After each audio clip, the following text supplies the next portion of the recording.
jadi tugas saya ya untuk membahas mengenai daur hidup ini. Saya share screen dulu.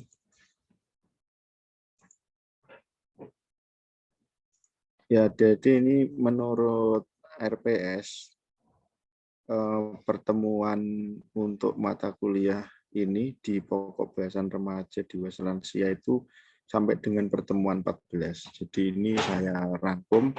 Kalau kemarin gizi ibu hamil, ibu menyusui saya rangkum jadi satu pertemuan ya, ini remaja dewasa lansia saya jadikan satu, sehingga nanti untuk pertemuan sampai dengan 14 pembahasannya sudah ada di sini ya. Tinggal nanti belajar mandiri dari materi yang saya berikan.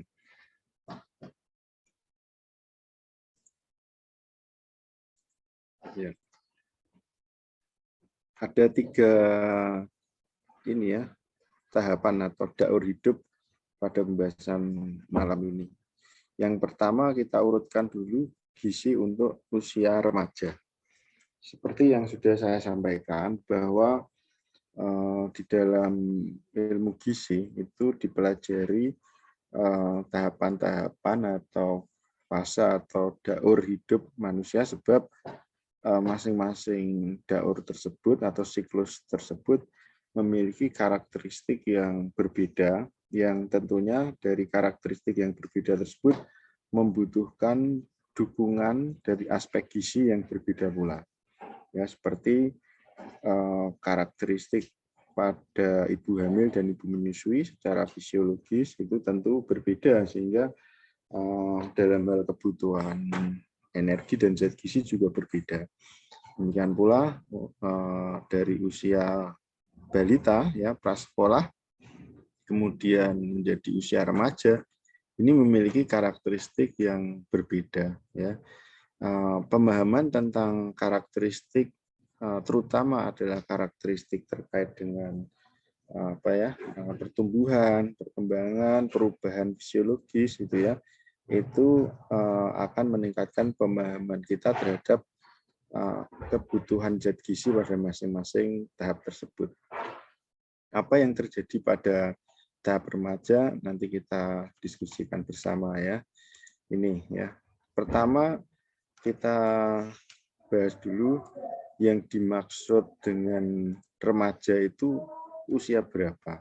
Ya, remaja atau adolesen ini adalah suatu periode kehidupan yang usianya itu antara 11 sampai 21. Ya, di adik-adik ini mungkin masih masuk ini ya, belum 21 kan. Jadi ini termasuk remaja peralihan menuju dewasa ya. Periode waktu remaja ini termasuk relatif pendek gitu ya. Jadi meskipun pendek tetapi di sini terjadi perkembangan yang besar gitu ya. Meliputi perkembangan fisik, biokimia, kognitif, emosional yang justru karena pendeknya itu ya, dan merupakan perkembangan yang besar, maka apabila kita tidak mensupport dengan gizi yang memadai, maka ini akan menimbulkan kerugian gitu ya. Seperti misalnya investasi terkait dengan pencapaian tinggi badan yang optimal gitu ya. Nah, ini pada usia-usia ini ya, ini sangat penting ya. Jadi misalnya ini ya, untuk melahirkan atlet-atlet yang memiliki tinggi badan yang mampu bersaing di kancah internasional misalnya, ini intervensinya di sini ya. Nah, waktunya pendek sehingga harus diperhatikan ya. Nah, terkait dengan proses kematangan juga ya, ini gizi remaja ini penting sekali yang terkait dengan maturasi atau kematangan ya, di mana ini ditandai terkait dengan kematangan organ reproduksi gitu ya. Nah, jadi terkait dengan kematangan atau maturasi ini berbeda ya antara laki-laki dan perempuan ya. Nanti kita akan melihat kurvanya bahwa laki-laki itu lebih lambat gitu ya, lebih terakhir dibandingkan remaja putri ya. Jadi dalam hal baik penambahan tinggi badan maupun berat badan ya, maupun juga kematangan seksual gitu ya, itu lebih awal yang perempuan gitu ya. Ini beberapa karakteristiknya. Ini ilustrasinya ya, rata-rata dari usia pencapaian pubertas gitu ya, kemudian kematangan kognitif dan kematangan psikososial gitu ya. Bahwa ternyata ini kalau kita lihat ini umur ya, itu pada remaja putri ya, perempuan ini pubertas ini datangnya lebih awal ya dibandingkan pada kelompok remaja pria atau laki-laki itu datangnya agak belakangan gitu ya. Kalau terkait dengan kematangan seksual itu kan ditandai dengan menarche gitu ya. Kalau pada perempuan yaitu menstruasi yang pertama, ini rata-rata sekitar usia 10,5 tahun. Nah, ini kematangan seksual itu ya pada remaja putri. Kalau remaja laki-laki itu datangnya pada usia sekitar 12, tapi bentuknya tentu bukan menarche ya, ada sendiri. Saya lanjutkan. Nah, ini yang perlu diketahui.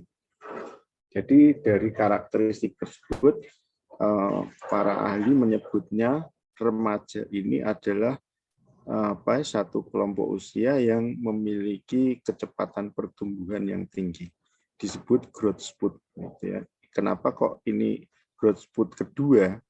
Sebab ada growth spurt yang pertama, gitu ya. Jadi setelah dilahirkan itu ada satu masa pertumbuhan cepat itu terjadi. Adik-adik mungkin masih ingat waktu pekan sebelumnya ya kita membahas kebutuhan atau membahas tentang gizi pada bayi, kemudian balita, gitu ya, atau prasekolah itu, kemudian usia sekolah. Pada saat bayi itu ada satu pertumbuhan yang cepat gitu ya, di mana pada usia 6 bulan itu akan tercapai penambahan berat badan sekian kali lipat ya dari berat badan lahir gitu ya. Kemudian sampai 1 tahun terjadi peningkatan sekian. Tapi nanti kemudian setelah masa bayi ya balita itu mengalami pertumbuhan tinggi badan berat badan itu melambat gitu ya. Jadi pada masa bayi tadi disebut ya growth spurt yang pertama. Nah, setelah kecepatan pertumbuhan tadi tinggi kemudian melambat, ini akan naik lagi ya, naik lagi yaitu pada masa remaja ini. Makanya disebut growth spurt yang kedua, pertumbuhan cepat yang kedua. Nah, yang perlu diperhatikan di sini bahwa apa yang disebut growth spurt tadi berlangsung dalam periode yang tidak terlalu lama, yaitu sekitar 2,5 sampai 3 tahun saja. Gitu ya. Nanti kita lihat peak-nya itu ada di usia berapa. Nah, disinilah pemahaman tentang kecepatan pertumbuhan ini mestinya menyadarkan kita bahwa pada usia tertentu, pada kategori remaja ini membutuhkan dukungan gizi yang memadai. Gitu ya. Nah, di sini terdapat variasi juga ya, nggak sama antara Mas Robi dan Mas Zainal misalnya, ya bisa saja berbeda gitu ya, karena bersifat individual ya. Jadi ada variasi umur gitu ya, intensitasnya, lamanya. Jadi durasinya itu pertumbuhan cepatnya berapa itu nggak ada pasti sama setiap individu enggak ya. Jadi pasti berbeda-beda. Tetapi secara umum ya pada wanita ini lebih cepat terjadi, di mana usia pertumbuhan cepat itu sekitar usia 10 sampai 13 tahun. Ya, jadi kalau masa sekolah ini kira-kira usianya ya usia SD ya kelas berapa ya sekitar 4, 5, 6 gitu ya. Kalau laki-laki itu usianya 12 sampai 15 gitu ya. Jadi kalau laki-laki itu sekitar ada yang di kelas 6 atau mungkin SMP ya. Mungkin coba kalian ingat-ingat ya dulu Kak, teman-teman yang perempuan itu kan apa namanya menunjukkan satu perubahan tubuh itu yang menunjukkan khas feminim sebagai perempuan itu setelah usia mencapai 10 ya, 10 tahun ya. Seperti misalnya payudara, kemudian bagian-bagian tertentu itu ya yang khas feminim perempuan itu mulai tampak ini pada usia ini. Nah, kalau yang perempuan laki-laki itu usia sekitar 12 ini suaranya ya biasanya suaranya terus mulai tumbuh jakun gitu ya. Kalau orang bilang itu oh ini habis disunat gitu ya. Setelah disunat suaranya jadi berat itu ngokor itu ya bahasa Jawanya ya. Kemudian anaknya tambah tinggi. Jadi sebenarnya yang terjadi bukan karena disunat gitu ya. Sebab kebetulan saja ya disunatnya itu pas pada saat usia pertumbuhan cepat. Jadi yang menyebabkan anak setelah disunat tambah tinggi bukan sunatnya ya, tetapi karena ini memang pada usia tertentu yaitu kalau laki-laki sekitar 12 sampai 15 ini mengalami yang namanya growth spurt yang kedua gitu ya. Nah, ini karakteristik yang perlu dipahami supaya kita bisa memberikan dukungan gizi ya untuk tercapainya kualitas kesehatan yang optimal. Jadi dalam rangka untuk menyiapkan sumber daya manusia itu ya yang optimal, ini remaja ya kalau dia atlet itu kan sering atlet itu kan dibina sejak usia dini gitu ya. Kalau Anda lihat ya atlet senam itu bahkan sejak usia dini gitu ya. Masih balita itu ya sudah dilatih gitu ya. Beberapa atlet, kebanyakan atlet cabang olahraga ya itu direkrutnya sejak usia remaja ya. Contohnya di tiap provinsi itu hampir ada namanya PPLP ya, tempat pemusatan pelatihan olahraga pelajar itu kan usia remaja gitu ya. Mungkin ada di antara adik-adik yang pernah punya pengalaman juga jadi atlet gitu ya. Saya enggak tahu ya. Kadang-kadang enggak harus kuliahnya di olahraga ya. Ada juga ini, ternyata dulu pernah ada mahasiswa gizi itu, ternyata dia atlet pencak silat misalnya. Nah, ini perlu dipahami, atlet remaja, maka kebutuhannya harus diperhatikan bahwa di satu sisi dia harus dipenuhi untuk kebutuhan pertumbuhan cepatnya, di sisi lain bahwa dia seorang atlet itu pasti membutuhkan nutrisi atau gizi untuk mendukung program latihannya ya. Jadi namanya atlet kan tentu mengikuti program latihan ya, dari pagi bangun tidur lari, kemudian nanti sore ada menu latihan lagi itu yang cukup berat ya, malamnya latihan teknik misalnya gitu. Nah itu kan membutuhkan support energi gitu ya, energi dan zat gizi secara seimbang gitu. Jadi perlu diperhatikan ekstra ya untuk pemenuhan kebutuhan selama masa pelatihan, juga untuk pemenuhan kebutuhan pertumbuhan cepatnya. Nah, bagi yang bukan atlet ya tentu saja prinsipnya sama itu ya. Karakteristiknya ini yang perlu diperhatikan gitu ya. Ini gambaran terkait dengan urutan ya, perubahan fisiologi ya, perubahan fisiologi yang terjadi selama pubertas ya. Ternyata memang agak berbeda antara laki-laki dan perempuan. Nah, seperti yang tadi saya sampaikan, kalau berbicara masalah pubertas ini datangnya itu lebih awal pada kelompok perempuan ya, dibandingkan laki-laki. Nah, ini adalah satu gambaran ini usia ya. Kita bisa melihat kalau pada perempuan ya pertumbuhan cepat tinggi badan itu rentangnya ini Ini rentangnya antara 9,5 sampai 14,5 tahun, gitu ya. Jadi ini kita tarik garis ini ya, oh sekitar 9 tahun. Sementara kalau yang laki-laki itu mulainya sekitar umur 10,5, ya, makanya lebih tinggi perempuan. Jadi kalau kalian mempunyai nanti ya kalau sudah jadi orang tua, ini remaja putri ini perlu diperhatikan ya, pada usia-usia 9 tahun itu sudah dia investasi untuk pencapaian tinggi badan yang optimal, makanya butuh nutrisi gitu ya, yang penting gitu ya. Kita bisa melihat terkait dengan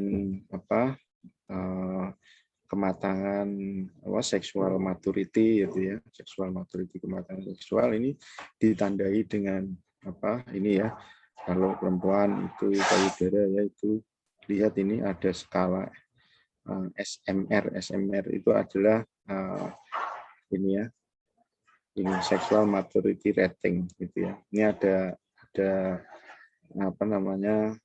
2, 3, 4, 5 gitu ya. Pada usia sekitar 15-16 itu sudah mencapai puncak gitu ya. Nah ini tidak usah saya bahas ya, nanti dibaca aja sendiri ya. Kalau usia sekian itu pertumbuhannya kalau payudara itu seperti apa gitu ya. Demikian juga pada laki-laki maupun perempuan, misalnya rambut kemaluan itu seperti apa gitu ya. Ini dibaca aja sendiri, saya merasa sungkan untuk menjelaskan. Ya. Berikutnya pertumbuhan fisik ya. Jadi tadi saya sampaikan terjadi peningkatan tinggi badan dan berat badan secara tajam gitu ya. Perubahan komposisi tubuh ya, perubahan karakteristik seksual atau sexual maturation rate gitu ya. Kebutuhan gizi sejalan kecepatan tumbuh, namun tidak sejalan dengan umur kronologis ya. Pada usia ini SMR lebih tepat digunakan sebagai acuan. Maksudnya bagaimana ini ya? Jadi begini ya, adik-adik ya, membicarakan kebutuhan gizi itu menjadi unik pada kelompok usia remaja ya. Jadi pendekatannya, asupan gizinya itu tidak bisa disamakan untuk semua usia itu atau semua kelompok gitu ya. Seperti saya terapkan saja misalnya ini di pusat latihan olahraga gitu ya. Di situ kebutuhan gizi atlet satu dan lainnya itu bisa berbeda ini pada remaja. Barangkali si remaja A itu dia belum mencapai kematangan seksual. Remaja B sudah mencapai. Nah ini kebutuhannya berbeda. Makanya kebutuhan gizi pada tahap ini benar-benar bersifat individual gitu ya. Nah sayangnya pada beberapa keadaan ini ya, atlet remaja itu pendampingan gizinya itu tidak diberikan secara individual, biasanya kelompok ya, karena nggak ada tenaganya juga gitu ya, yang mendampingi, yang ngitung itu nggak ada, makanya kemudian makanannya ya dipukul rata, pokoknya sekitar sekian itu, padahal sesungguhnya tidak ya. Nah kalau diimplementasikan secara umum di keluarga kita gitu ya, nah ini ya harus diperhatikan ya. Jadi bukan nanti kan begini, adik-adik bisa melihat kebutuhan energi itu kan adik-adik sudah kenal namanya tabel AKG, tabel angka kecukupan gizi. Nah itu tidak bisa dipukul rata dengan itu ya. Jadi harus diperhatikan kematangan seksual, bukan terus kaku, umurnya sekian, kalorinya sekian, enggak ya. Harus diperhatikan kematangan seksual. Kalau ini sudah tercapai kematangan seksual ini kebutuhannya tentu lebih tinggi. Ini ya terkait dengan tinggi badan. Nah ini perlu diperhatikan. Ternyata selama proses pubertas itu dicapai 15-20% tinggi badan dewasa. Jadi seringnya itu ya tinggi badan dewasa itu ya tergambarkan dari situ ya.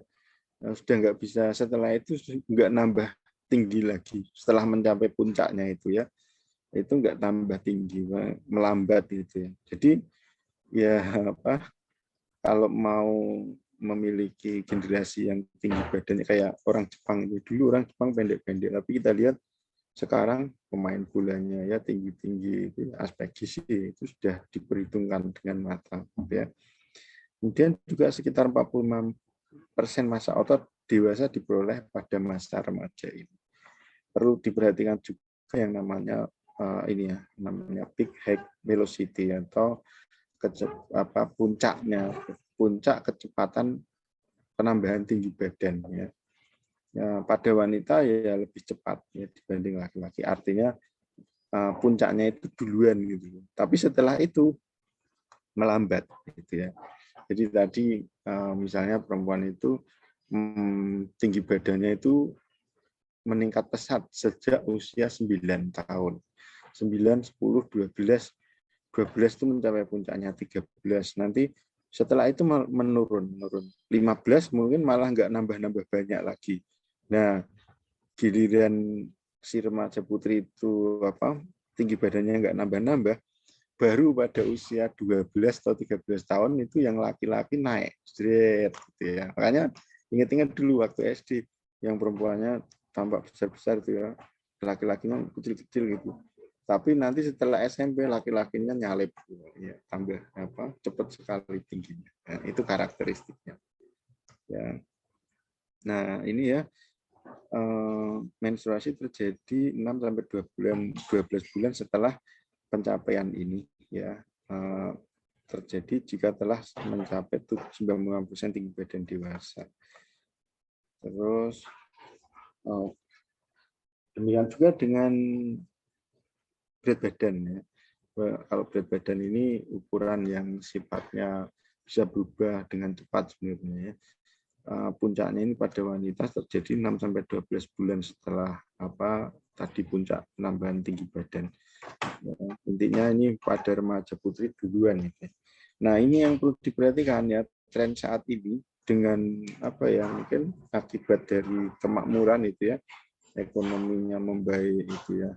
Tapi juga kemudian diiringi dengan gizi lebih yang meningkat pada anak itu ya. Nah, rupanya sekarang ini usia menarche itu juga bergeser maju, gitu ya, bergeser maju daripada dulu orang-orang tua kita, itu ya. Ini adalah figur dari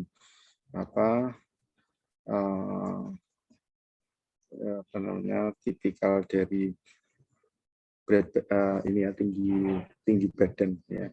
Yang garis putus-putus ini adalah perempuan, yang garis lurus ini laki-laki ya. Kalau ngomongin tinggi badan ini ya, ini kita perhatikan ya dari usia balita kemudian prasekolah itu masih sama. Ini sampai di sini itu masih sama. Ya, masih sama. Kemudian pada usia awal 12 tahunan ini perempuan tuh lebih cepat dikit gitu ya. Tapi nanti setelah mencapai puncaknya sekitar 13 tahun dia melandai. Melandai ini enggak turun gini ya nantinya ya, tapi terus tetap gitu kan. Tinggi badan kan tetap gitu ya. Nah, sementara yang laki-laki berusia ini berapa sekitar 13 itu baru mengawali growth spurt-nya. Ya, ini karakteristiknya.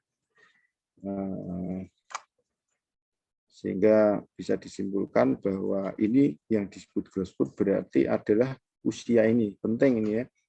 Ya, kalau putri itu sekitar usia 9 tahun sampai 13 tahun. Itu puncaknya. Kalau laki-laki itu sekitar usia 13 gitu ya sampai sekitar 16 tahun itu puncaknya. Jadi kalau mau intervensi gizi perlu diperhatikan di usia itu sangat krusial. Ya bukan berarti terus usia di luar itu gizinya kurang enggak apa-apa ya, enggak gitu. Artinya ini perlu benar-benar perlu diperhatikan ya. Jangan sampai anak dengan karakteristik pertumbuhan cepat yang sudah kita ketahui pada usia-usia ini terus kemudian gizinya tidak memadai. Artinya kekurangan gizi pada periode ini tentu berbeda dengan kekurangan gizi pada periode setelah ini kan gitu. Ya kan?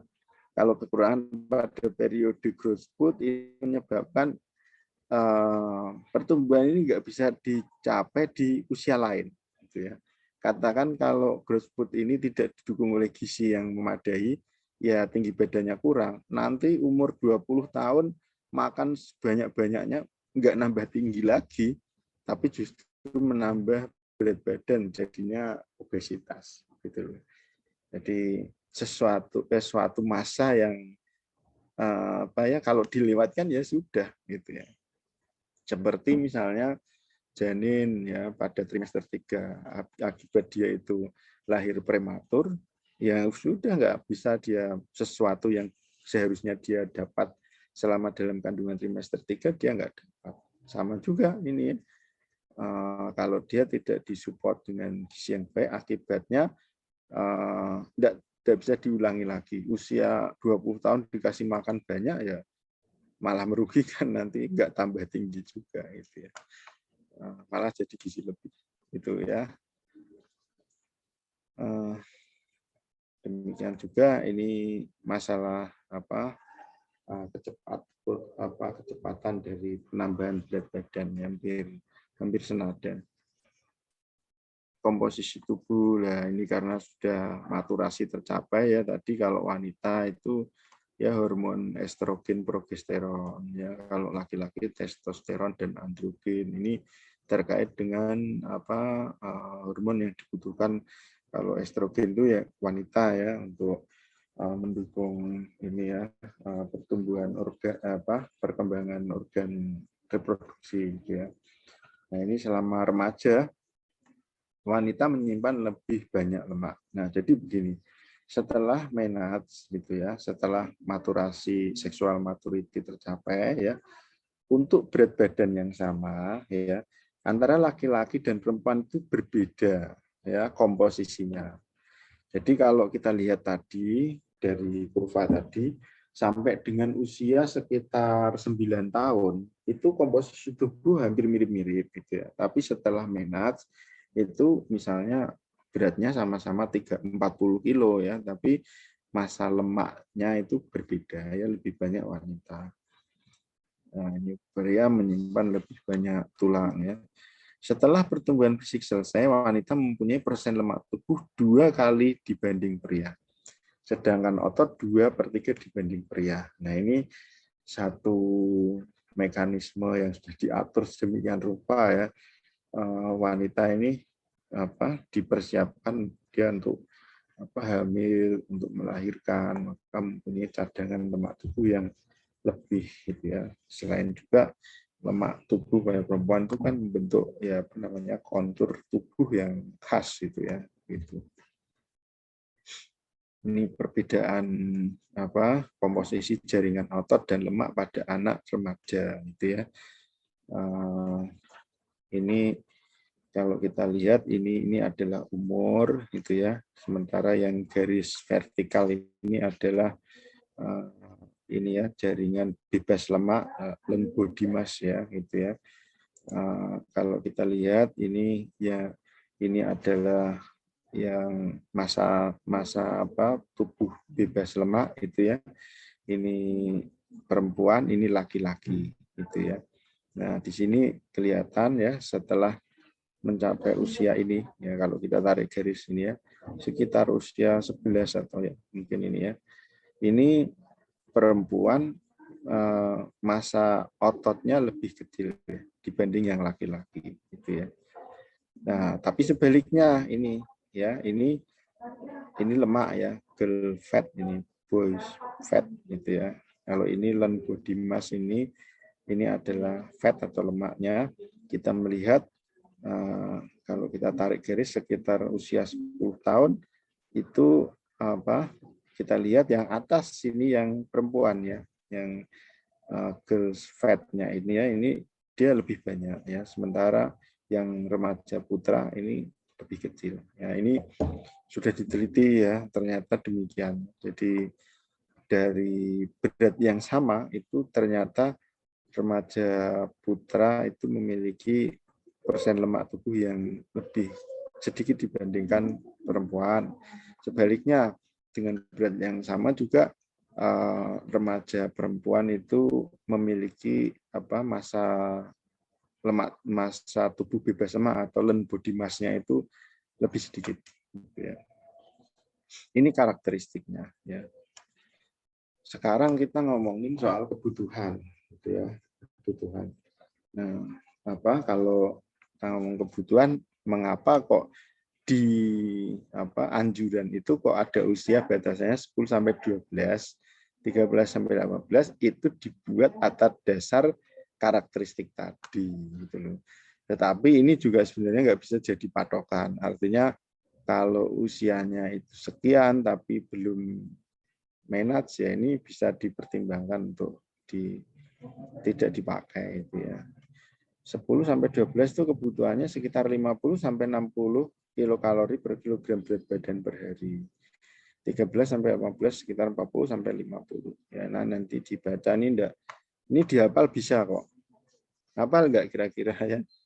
Ya bisa hafal ya, ini dihafal aja. Laki-laki 10 sampai 12 sekitar 55 sampai 60. Kan gampang ya, sudah belajar cara ngitung kebutuhan energi kan.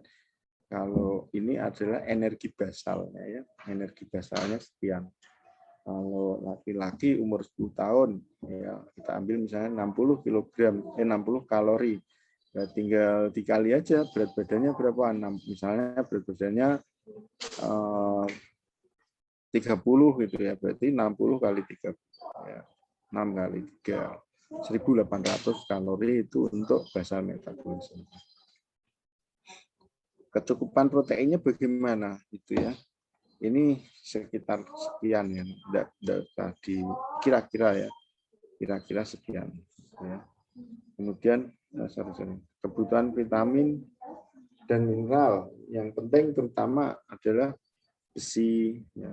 Besi sebab masalah ini anemia gizi besi itu ya itu masih menjadi problem utama ya. Kalsium karena ini kan masa remaja ya, butuh untuk dukungan pertumbuhan tulang ya. Zinc itu untuk pertumbuhan ya, mineral zinc ya. Dan nutrisi lain sebenarnya ya. Berikutnya ini masalah yang sering timbul ya pada kelompok usia ini, overweight dan obesity ya. Ini sekarang trennya sudah meningkat gitu ya. Apalagi dengan adanya pandemi ini ya. Jadi aktivitas fisiknya berbeda ya, dikurangi. Kalau dulu sekolah jalan kaki, main sama temennya, lari-lari gitu ya. Nah, ini sekarang pandemi nggak ada aktivitas itu di rumah gitu ya, malah makannya tambah gitu ya, akhirnya terjadi overweight. Kemarin bimbingan saya yang semester 1 itu meneliti ini ya, skripsinya itu ya, ternyata memang benar itu ya, akibat pandemi ini terutama disebabkan aktivitas itu ya. Kalau dulu sekolah ya tadi ya lari-lari, banyak aktivitas fisik ya. Dengan pandemi ini di rumah terus gitu ya, makannya malah tambah gitu ya, akhirnya banyak yang overweight ya. Overweight obesity beda ya. Kalau overweight itu bahasa Indonesianya gizi lebih gitu ya. Kemudian obesity itu kalau ngomong IMT itu overweight itu IMT lebih dari 25. Kalau obesitas itu IMT lebih dari 27. Masalah lain banyak ya. Hiperlipidemia, hipertensi ya, defisiensi besi ya, atau anemia gizi besi, untuk melewatkan waktu makan ya, pemilihan makan kurang tepat, kurang pengawasan orang tua terkait pemilihan makan. Nah, ini terkait masalah-masalah psikologis juga ya. Takut gemuk, akhirnya terjadi penyimpangan perilaku makan gitu ya. Mungkin adik-adik mengenal namanya bulimia gitu ya, masalah jerawat ya, dan macam-macam ya, konsumsi alkohol. Ini satu permasalahan yang perlu diwaspadai pada usia ini. Nah, ini penyimpangan perilaku makan jadi perhatian juga ini ya. apa ya? Jadi terutama adalah yang penting ini ya, kayak bulimia. Bulimia itu dia tidak membiarkan tubuhnya merasa lapar, pengennya makan enak-enak gitu ya, pengennya makan enak tapi takut gemuk gitu ya. Jadi terus sering dimuntahkan gitu ya. Nah, ini satu perilaku yang enggak sehat gitu ya, dengan cara memuntahkan kembali setelah makan gitu ya. Ini bisa menyebabkan kerusakan saluran cerna ya, terutama esofagus gitu ya. Sebab ketika sudah masuk ke lambung itu kan bercampur asam ya. Nah, di situ ketika dikeluarkan lagi itu ya, kalau lambung itu tahan terhadap asamnya, tapi esofagus kerongkongan itu ya, itu tidak tahan asam, itu bisa teriritasi, bisa menimbulkan masalah itu kesehatan, infeksi gitu ya. Ini ya. Tapi ada juga yang anoreksi ya, anoreksi dia apa namanya membatasi makan gitu ya. Ini ya, banyak problem-problem yang terkait dengan perilaku makan. Ini mahasiswa banyak juga yang skripsinya tentang ini ya. Eating disorder, itu anoreksi, tidak puas terhadap bentuk tubuh ya. Ada tema penelitian pada remaja ini terkait dengan body image ya. Body image, citra tubuh yang salah gitu ya. Ketakutan berlebihan kalau jadi gemuk ya, walaupun kenyataannya dirinya itu kurus gitu ya. Nah, ini namanya anoreksia nervosa. Ini satu persoalan yang harus ini ya, kalau ya, pakar yang dilibatkan ada psikolog juga ini. Bulimia tadi sudah saya sampaikan ya. Binge eating disorder, kondisi di mana seseorang mengkonsumsi sejumlah besar makanan dan merasa bahwa episode makan tersebut di luar kontrol. Ini ya, kalau dicari di Google ini keluar banyak informasi, nanti baca-baca sendiri ya. Nah, tadi gizi remaja sudah apa yang bisa kita dapat tadi ya? Ya, karakteristiknya sudah kita ketahui ya, ada growth spurt gitu ya, usia-usia yang penting gitu ya. Nah, ini menjadikan kita lebih paham ya bagaimana support gizi harus dilakukan. Nah, selanjutnya gizi dewasa. Kalau tadi remaja itu sampai dengan 21 ya, sekitar 10 sampai 21. Nah, kalau gizi dewasa ini, kalau dewasa itu masanya remaja itu masanya pendek, dewasa ini periode terlama dalam kehidupan gitu ya, yaitu sekitar 40 tahun ya. Jadi siklus hidup terlama seorang manusia adalah siklus dewasa. Ibu hamil paling hanya berapa? 9 bulan, 10 hari. Ibu menyusui ya paling banter 2 tahun gitu kan. Bayi itu hanya sampai 1 tahun gitu ya. Balita ya namanya, balita ya sampai 5 tahun. Ya, remaja ya mungkin hanya berapa tadi? 10 sampai 21, 10 tahunan gitu ya. Nah, kalau dewasa 40 tahun. Dari mulai 20-an sampai 60 tahunan itu disebut dewasa. Ya. Nah, di sini kalau kita berbicara terkait gizi, ini terjadi perubahan pola hidup. Kalau tadi remaja itu kita membicarakan gizi kaitannya dengan karakteristik pertumbuhannya. Gitu ya. Kalau dewasa itu terkait dengan perubahan pola hidup.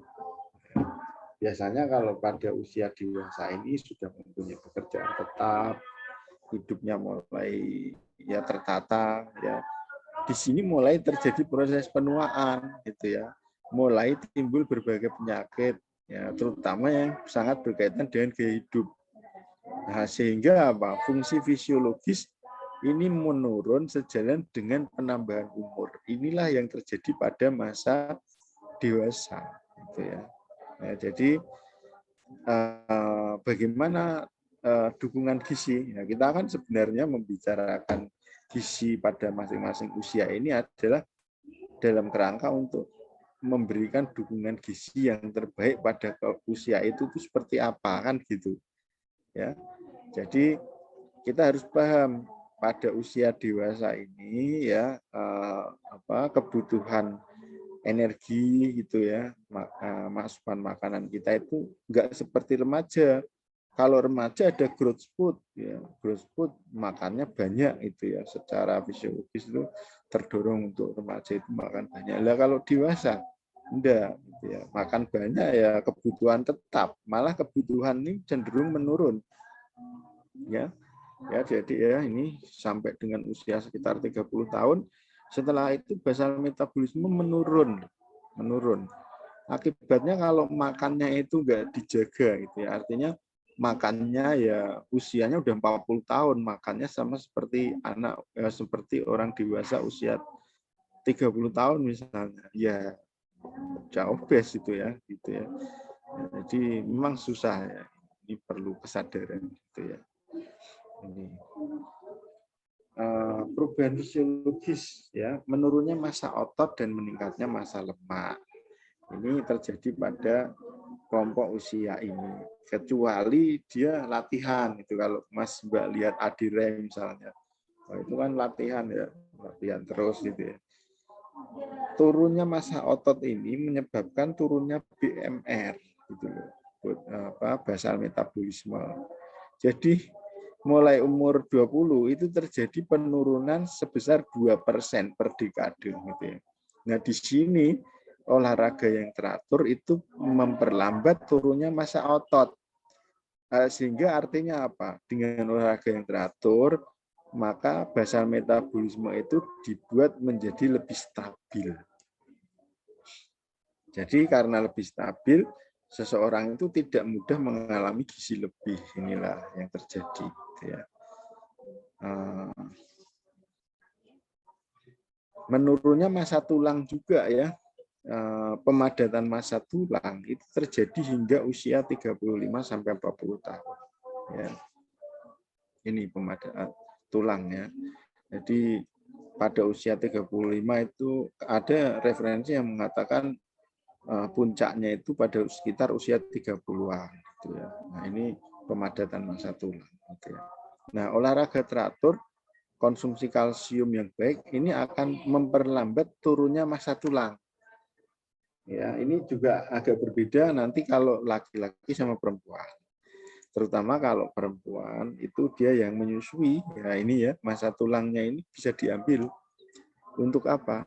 Untuk kebutuhan memenuhi kalsium pada ASI gitu ya. Jadi para ibu-ibu yang menyusui itu berisiko mengalami osteoporosis kan gitu.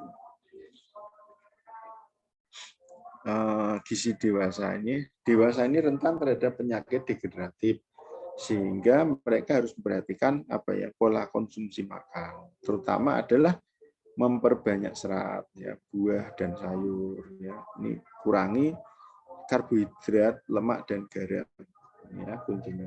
Pada laki-laki umumnya lemak akan menumpuk di daerah perut, pada wanita di daerah panggul dan paha. Jadi tipe kegemukannya itu ada tipe buah pir sama tipe buah apel gitu ya. Kalau perempuan itu cenderung tipe buah pir itu ya. Jadi yang lemak itu menumpuk di bagian bawah gitu ya. Kalau laki-laki di bagian atas itu ya. Makanya disebut tipe pir dan tipe apel.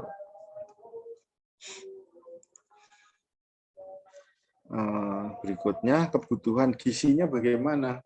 Kebutuhan gizi ya ini bisa dilihat di AKG, angka-angkanya kurang lebih sama seperti ini ya. Kebutuhan energinya, kebutuhan protein.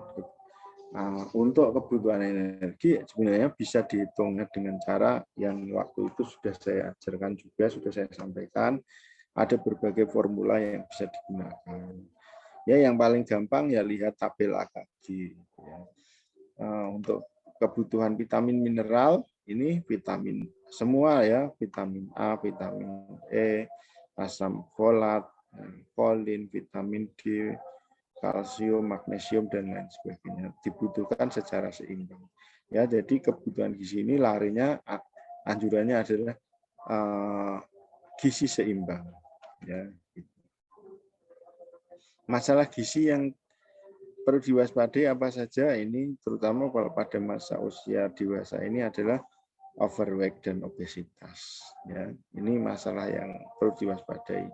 Ya, sebab ada yang mengatakan overweight ini lambang kemakmuran, tapi sebenarnya enggak, yaitu identik dengan penyakit. Ya, jadi kenapa kok bisa terjadi overweight ini karena apa ya, konsumsi energi itu lebih besar dari pengeluaran energi. Gitu ya. Ini kalau dilihat dari IMT tadi sudah saya jelaskan ya. Kalau IMT lebih dari 25 itu disebut overweight. Kalau lebih dari 27 disebut obesitas ya. Nah, sarannya adalah lakukan olahraga teratur gitu ya. Sekitar 3 sampai 4 kali per minggu dengan durasi sekitar 30 menit. Hindari rokok, alkohol ya. Dan jika memerlukan suplemen ya pada kondisi tertentu. Berikutnya ini ya. Ini pada usia ini ya, termasuk mungkin Anda juga ya, fat diet itu ya. Apa sih ini? Jadi ini diet yang berupa ini ya, membatasi asupan zat-zat gizi tertentu gitu ya, pengertian. Nah, ini sebut saja ini diet populer gitu ya. Ya, jadi kayak apa, OCD gitu ya. Terlepas benar atau salah saya ngomong ini ya, ini dari textbook gizi itu mengatakannya bahwa pendekatan populer untuk menurunkan berat badan ini perlu disikapi dengan hati-hati. Walaupun banyak yang berhasil, nyatanya OCD tahu ya, itu yang Deddy Corbuzier itu loh ya. Itu nyatanya juga Deddy Corbuzier itu bagus gitu ya. Tapi menurut ilmu gizi tidak dianjurkan ya, kayak diet keto gitu ya. Diet keto itu yang dia tidak makan karbohidrat ya, tapi dia makannya lauk-lauk gitu ya. Nah, ini kalau menurut ilmu gizi apa, menurut textbook itu tidak dianjurkan. Yang dianjurkan itu tetap gizi seimbang. Ya. Contoh yang ini menyesatkan yaitu restriksi energi berlebihan, jadi pembatasan energi di bahkan sampai kurang dari energi basal. Ya. Restriksi makanan yang tidak lazim, tidak mengkonsumsi karbohidrat misalnya, ini yang diet keto itu ya. Food combining itu yang ini apa namanya, makanan berdasarkan asam atau basa itu. Jadi kalau makan ini pagi cocoknya apa gitu. Terus nanti lari juga menurut ini apa, golongan darah gitu ya, dan sebagainya. Nah, kita masuk ke bagian yang terakhir ya, gizi lansia. Ya, nggak usah banyak-banyak ya teman-teman ya. Isu-isu penting aja, gizi lansia. Nah, kalau tadi dewasa itu sampai 60 ya, berarti lansia setelah itu ya, 60 ya. Proses penuaan terjadi secara alami gitu ya.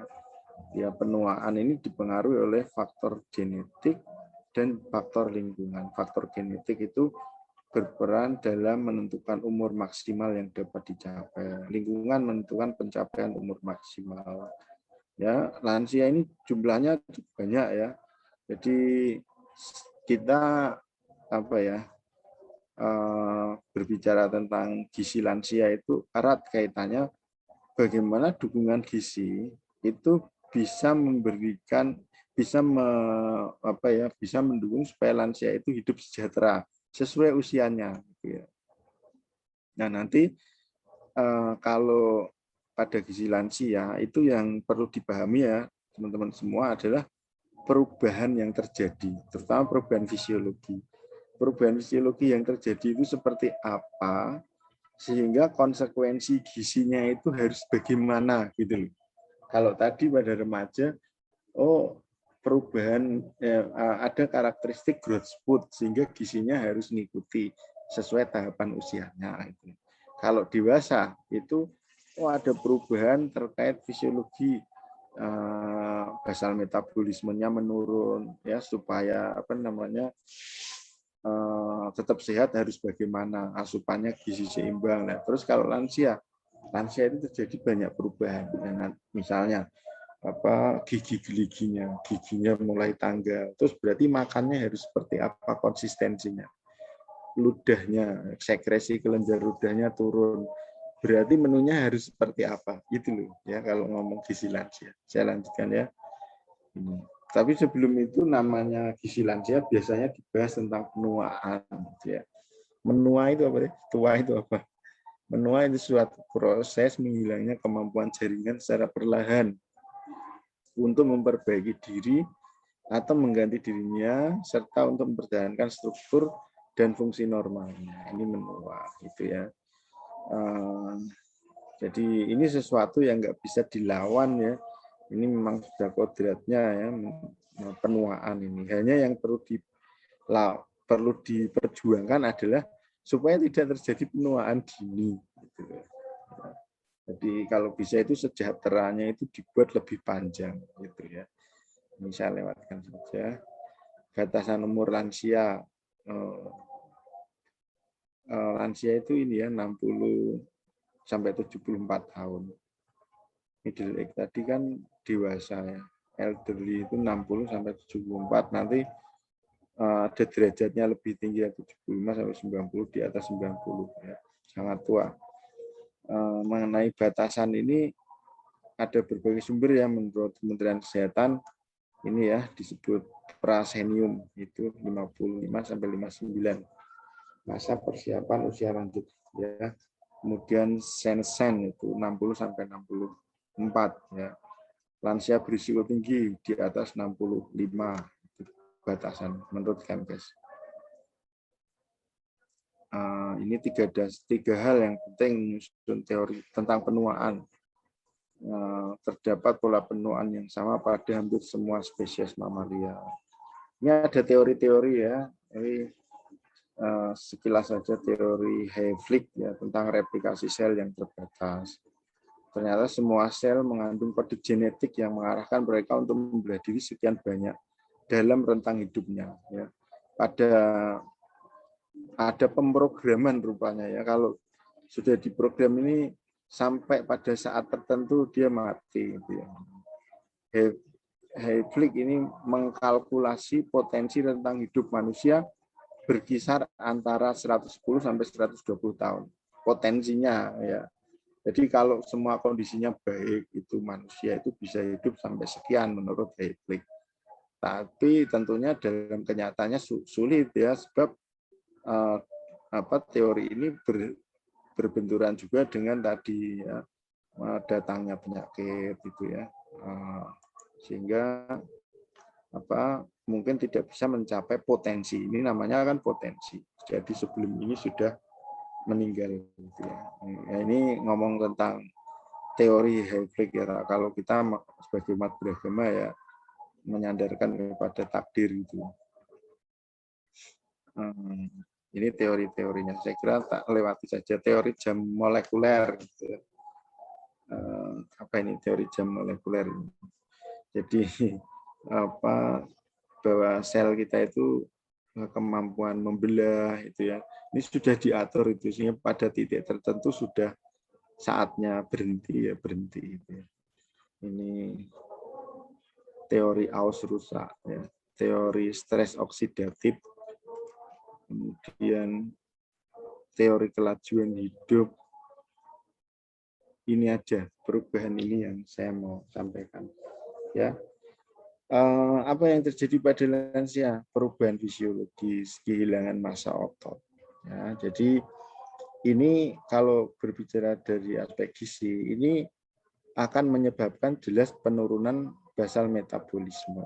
Ya, penurunan basal metabolisme ini akan bermakna bahwa kebutuhan gizinya kan, kebutuhan energinya turun, gitu ya. Semakin turun, tentu kualitas hidupnya juga berkurang gitu ya. Oleh karena itu olahraga rutin ini penting ya, sebab olahraga rutin ini dapat mempertahankan massa otot sehingga basal metabolismenya lajunya itu dapat dikendalikan gitu ya. Tidak cepat turun gitu ya, merosot gitu ya. Ini olahraga rutin gitu ya. Kemudian perubahan sistem pembuluh darah, tidak lagi elastis ya. Jadi rentan terkena penyakit jantung koroner ya. Dari aspek gizi ya ini pada usia ini asupan makanan ya terutama lemak jenuh itu ya harus bukan hanya ini ya, dari dewasa juga sudah harus diperhatikan gitu ya, untuk meminimalkan resiko penyakit akibat ini penyakit terkait sistem pembuluh darah gitu ya, aterosklerosis dan lain sebagainya. Kemudian kemunduran penglihatan ya, yang dari aspek gizi ini bisa berdampak itu ya terhadap ini kan mengenai indera itu ya, bukan hanya penglihatan sebenarnya. Sorry tak. Ya, ada indera-indera yang lain juga mengalami penurunan, perabaan itu ya, kemudian pengecapan gitu ya. Semua itu bisa mempengaruhi nafsu makan sehingga lansia itu menjadi enggak nafsu makan gitu ya. Nah, ini juga harus diperhatikan gitu ya. Kemunduran sistem kekebalan, kerusakan massa tulang. Ini ya, resiko osteoporosis. Wanita ini 8 kali lebih tinggi mengalami resiko osteoporosis dibanding pria. Jadi pada masa ini konsumsi kalsium yang cukup juga sangat penting. Walaupun kepadatan massa tulang itu sudah nggak nambah lagi karena peaknya sudah kelewat. Ya, tetapi asupan kalsium tetap diperlukan supaya tidak memperparah keadaan. Gitu ya. Nah, ini perubahan indera pengecapan. Nah, ini papila lidah sudah banyak yang tidak berfungsi. Ini hati-hati ya, terutama kalau pada lansia yang dia masih menyiapkan makanan sendiri. Ya, coba diperhatikan. Yang masih punya nenek, gitu ya, yang usianya 65, ya, mungkin lebih dari itulah. Yang usianya 80 tahun, 70 tahun, itu ya. Coba kalau membuat makanan itu ya, masak itu ya, Pak, sambal lah atau apa itu suka ini enggak keasinan ya, seringnya kan gitu, suka keasinan gitu ya. Ini sebab apa, sensor ini ya pengecap ini mulai menurun gitu ya, sesuatu yang sudah asin menurut beliau ini enggak asin gitu. Jadi terutama pada lansia yang makannya itu dia menyiapkan sendiri, tidak didukung oleh keluarga, ini menjadi masalah gitu ya. Ya, asupan natrium kan harus dibatasi itu ya. Ini fungsi pengecapan gitu ya. Bukan hanya asin ya, tapi sensori terhadap rasa asin, manis gitu, itu juga menurun gitu ya. Ini perubahan ambang lapar, kenyang, dan ambang rasa haus. Ini juga harus diperhatikan. Makanya lansia itu dari segi penyediaan makanannya, yaitu sebaiknya harus ada yang memperhatikan ya. Penurunan fungsi syaraf otak, tempat pusat lapar dan haus. Perubahan fungsi otak berhubungan dengan kurang konsumsi vitamin B6, B12 dan asam folat. Ya, ini yang harus diperhatikan ya. Nah, ini berupa ini adalah disfungsi atau perubahan yang terjadi ya, misalnya disfagia gitu ya, sekresi kelenjar ludah turun ya. Jadi kalau pada lansia yang ngasih makan, menu makanannya ya jangan yang sereten ya bahasa Jawanya itu ya. Ya kasih ada kuahnya, dia membantu untuk menelan gitu ya. Nah, ini banyak mengalami disfungsi ya. Kalau saya tuh pernah dengar itu istilahnya kalau lansia itu 3B ya, Bu. Sudah pendengarannya turun, bahasa Jawanya budek ya. Beser, terus yang satunya apa ya? Ini terjadi pada lansia ini dysfunction ya, mulai muncul ya demensia itu ya, lupa itu ya, kebutuhan terhadap obat gitu ya. Nah, ini yang harus diperhatikan. Kebutuhan kalori menurun tentu saja ya, komposisi tubuh berubah dan aktivitas fisik kan menurun. Nah, penurunan kebutuhan energi ini sebaiknya diambil dari karbohidrat, karbohidratnya dikurangi ya. protein sih masih tetap ya kebutuhannya sesuai berat badannya. Biasanya sekitar 0,8 gram per kilogram berat badan ya protein itu. Mineral terutama kalsium ya, kemudian zinc, zat besi, selenium, gitu ya. Kemudian vitamin masih sama ya. Karenanya usia lanjut harus makan dengan porsi yang lebih kecil, tapi frekuensinya boleh bertambah. Dan harus makan makanan yang padat gizi atau densitas gizinya tinggi. Ini kebutuhan gizinya. Ini ya. Kalau ada gangguan pada gigi ya, maka konsistensi makanan harus diperhatikan ya. Ya, pilih makanan lunak. Tapi masalahnya kan begini, makanan yang konsistennya semakin mengarah ke cair. Ya, konsistensi makanan itu seperti apa tuh? Makanan dari mulai padat, terus turun sedikit agak lembik turun sedikit lunak ya, lumat ya, sampai cair gitu ya. Ya, tapi kalau masih seperti ini profilnya ya, ini makanan normal agak susah ya. Jadi agak lunak lah gitu ya. Misalnya nasi ya, nasinya tim gitu ya. Atau ya nasi tim kan agak lunak itu ya. Enggak juga bubur itu, tapi lauknya itu misalnya daging. Kita bisa membuat menjadi bola-bola daging ya, dicincang dulu itu, jadi ketika digigit tuh lumer di mulut gitu ya. Ini untuk membantu memenuhi kebutuhan gizinya karena gigi-giginya kan sudah banyak yang tanggal gitu ya. Ya, jadi terus perhatikan juga makan untuk lansia ini harus menarik agar nafsu makannya juga tetap terjaga gitu ya. Ini. Setelah gizi, maka kemudian aktivitas itu juga penting diperhatikan, gitu ya. Olahraga ringan secara teratur, hindari trauma ya, benturan, aktivitas sosial. Aktivitas sosial penting ya supaya merasa berharga. Gitu ya. Aktivitas merupakan faktor vital yang berkontribusi terhadap kesehatan dan umur panjang. Ya. Orang malas tidak berumur panjang katanya. Ya. Ini aktivitas. Proses menua dapat dipercepat atau diperlambat melalui bagaimana kita memandang hidup ini ya. Faktor ini punya arti yang sangat besar terutama setelah kita itu berumur 40 tahun ya. Yang berbicara ini termasuk ya lebih dari 40 tahun. Ini menjadi introspeksi sebagai saya. Seseorang akan semudah sebagaimana ia merasa gitu ya. Penyebab terbesar dari timbulnya penyakit adalah ini emosional, cemas, takut, dengki, iri, cemburu. Ini slide terakhir adik-adik. Terima kasih atas perhatiannya. Saya cukupkan ini, saya tutup dulu ya. Nah, dari tadi saya ngomong terus ya. Sekali lagi saya berikan penekanan ya. Sebenarnya adik-adik itu sudah cukup mampu ya untuk membaca, memahami sendiri ya. Tapi karena tugas saya harus menyajikan ya, saya sajikan, saya bawakan ya materi ini. Tapi untuk pemahaman tentu adik-adik perlu baca lagi gitu ya, cari dari buku ya, cari dari Google, cari dari sumber-sumber lain, maka kemudian akan memahami dengan lebih baik gitu ya. Demikian, ini sampai pertemuan 14 ya. Ini pekan keberapa tuh, Mbak Ilma? Tahu enggak? Pekan ke berapa ya? 12 apa?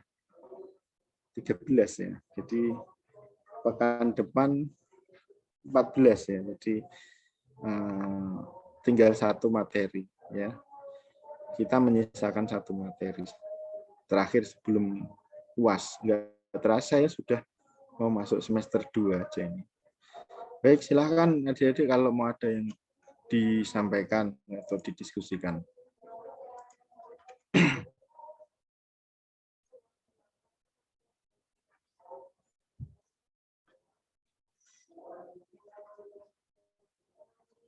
Enggak ada, nggak apa-apa ya. Kalau enggak ada, saya cukupkan ya. Ini Mbak Irma, Mbak Dinda, terima kasih mengkoordinir dari mata kuliah ini. Seperti biasa ya Mbak Irma, Mbak Dinda, nanti saya minta tolong divalidasi Ini jumlahnya 94 ya. Ini yang mahasiswa afirmasi dari Papua ada enggak ya hadir? Ada, Pak. Ada, Pak. Ada. Ya, Pak. Coba bicara lagi biar saya bisa lihat. Siapa tadi?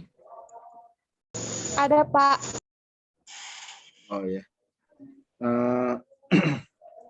Tadi saya dapat informasi katanya ada yang namanya belum masuk di daftar hadir ya. Iya, Pak. Sekarang udah masuk? Udah, Pak. Sudah ya.